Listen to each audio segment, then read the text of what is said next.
আমার সাথে তার বন্ডিংটা ছিল অন্যরকম, একদম বন্ধুর মতো, একদম মায়ের মতো, সন্তানের মতো। আমিও আমার নিজের সন্তানের মতন করে আমার চাচুকে সবসময় দেখেছি। আমি সবসময় বকাঝকা করেছি, ওই সুস্থতা অসুস্থতা নিয়ে অনেক বকাঝকা করতাম। এগুলো নিয়ে আবার আমার বাবার কাছে সবসময় বিচার দিত যে তোর ছোটো মেয়েটা সবসময় শুধু আমাকে বকে। আবার উনি এগুলো এনজয়ও করতেন খুব। তো এই দিক থেকে আসলে স্মৃতি আলাদা করে বলার কিছু নাই।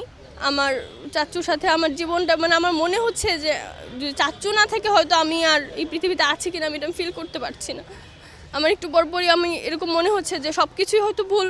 আমি হয়তো ঘুম থেকে উঠে দেখবো যে আবার সব কিছু ঠিক হয়ে গেছে। এগুলো কিছুই না। যে আমার চাচুর জন্য একটু দোয়া করেন, যেন ওনার ইহকালটা তো আসলে ভালো ছিল না, অনেক বেশি কষ্ট করে গেছেন। তো পরকালটা যেন সৃষ্টিকর্তা অনেক সুন্দর করেন। আর পরকালের জন্য আমি আমার মৃত্যুর পরে যেন আমি আমার চাচুর সাথে দেখা করতে পারি এবং বলতে পারি যে তোমার যে স্বপ্নগুলো, আমার চাচুর অনেক স্বপ্ন ছিল, আমার খুব ইচ্ছে আছে এই স্বপ্নগুলো আমি একটু একটু করে পূরণ করব।